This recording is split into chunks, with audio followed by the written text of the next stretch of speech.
কোনো দরকার নাই।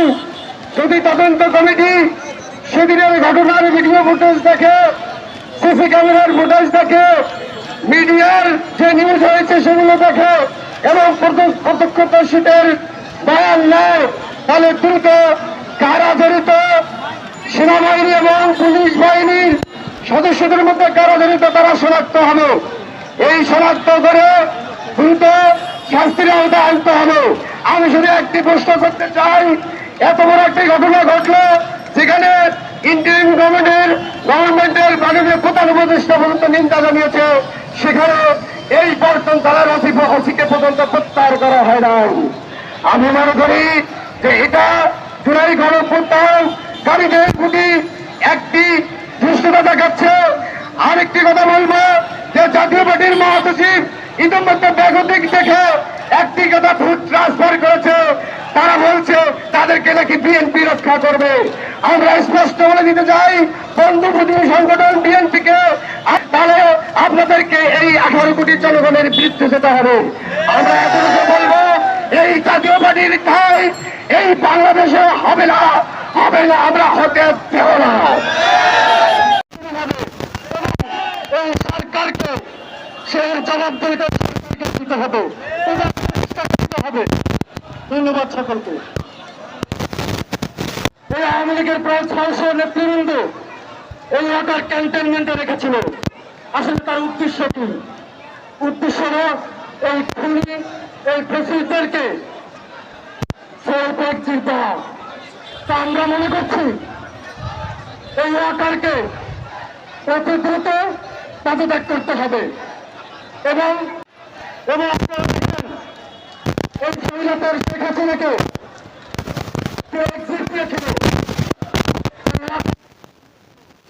বাংলাদেশ থেকে পালিয়ে যাওয়ার সেনাবাহিনীর একটি কালো হত্যা আছে। 1900 না হলে এই দেশের বুকে অধিকার পরিষদের নেতৃবৃন্দরা একটি চূড়াই নামিয়ে আমি ছাড়বো। ধন্যবাদ। সকলের সহযোগিতায় এই গণঅভ্যুত্থান ঘটেছে। আপনি যে প্রশ্ন করেছেন সেটার উত্তর দিয়েছি। যদি কোনো রকম আমাদের নেতা কর্মীরা আপনাদের সাথে আমরা দুঃখ প্রকাশ করছি। আমরা চাই আপনাদের আজকের এই প্রোগ্রামটি সফল হোক। আমরা বিশ্বাস করি সাংবাদিকরা এদেশের 18 কোটি জনগণের কণ্ঠস্বর। আমরা সেই 2018 সাল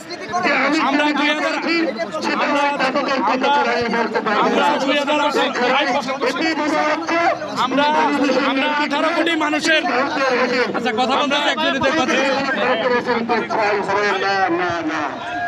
থাকার পরেও কেন এখনো পর্যন্ত প্রশাসনের এই কর্মকর্তাদেরকে এখনো পর্যন্ত কেন বিচারের আওতায় আনা হচ্ছে না?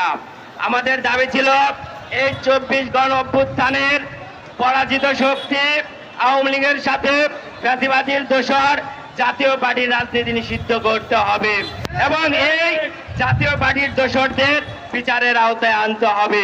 আমরা দেখতে পাচ্ছি, তবে বলতে চাই অনতিবিলম্বে জাতীয় পার্টির রাজনীতি নিষিদ্ধ করতে হবে, জাতীয় পার্টিকে বিচারের মুখোমুখি করতে হবে।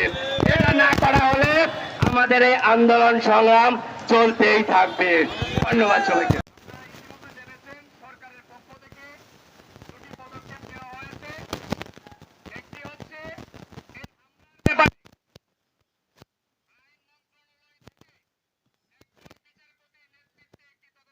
গঠন হয়েছে, যে নুরের উপর যে হামলা হয়েছে, এই গুরুতর হামলায় নুরুল হক নূর এখনো হসপিটালে শয্যাশায়ী। তাকে উন্নত চিকিৎসার জন্য দেশের বাইরে পাঠানোর এখন পর্যন্ত একজন হামলাকারী কিন্তু গ্রেপ্তার হয় নাই। আমরা সমাবেশ থেকে দাবি জানাচ্ছি অনতিবিলম্বে এই হামলাকারীদেরকে গ্রেপ্তার করতে হবে। জাতীয় পার্টির রাজনীতি বাংলাদেশ থেকে চিরতরে নিষিদ্ধ করতে হবে। আওয়ামী লীগ সহযোগী হিসেবে কাজ করছে। আজকের সমাবেশ আমাদের সাধারণ সম্পাদক বক্তব্য দেওয়ার পরেই আমরা জনদুর্ভোগ চিন্তা করে আমরা এখান থেকে আমাদের যে অবস্থান কর্মসূচি সেটি প্রত্যাহার করে নিব। ধন্যবাদ সবাইকে।